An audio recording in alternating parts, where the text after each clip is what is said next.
ఓ సహోదరి, సహోదరుడా, నీ కుటుంబంలో, నీ జీవితంలో, మీకు తెలిసిన బంధువుల్లో మీకే మరణకరమైన వ్యాధితో నువ్వు బాధపడుతున్నావా? అయితే దేవుడు నీతో మాట్లాడుతున్నాడు.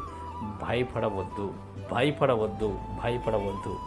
ధైర్యం వహించండి. యేసు క్రీస్తు ప్రభువారి యందు విశ్వాసం ఉంచండి. ఆయనకు ప్రార్థన చేయండి. పరిపూర్ణమైనటువంటి ప్రార్థన, హృదయపూర్వకమైనటువంటి ప్రార్థన, విజ్ఞాపన చేయండి. ఆయనను వేడుకోనండి, ఆయనను బ్రతిమలాడండి. ఆయన మీకు సహాయం చేస్తానని వాగ్దానం చేస్తున్నాడు. ప్రియమైన దేవుని పిల్లలారా, ఒకవేళ నువ్వు అప్పుల ఊబిలో దిగజారిపోయి ఉన్నావా? అప్పుల ఊబిలో నువ్వు కూరుకుపోయి లేవలేని స్థితిలో ఉండి ఆత్మహత్య చేసుకుందామని ఆలోచన చేస్తూ ఉన్నావా? ప్రియ సహోదరుడా, సహోదరి, అయితే దేవుడు నీతో మాట్లాడుతున్నాడు. భయపడవద్దు, భయపడవద్దు, దిగులు పడవద్దు. దేవుడు నీకు సహాయం చేస్తాడు. దేవుడు నిన్ను ఆదుకుంటాడు. దేవుడు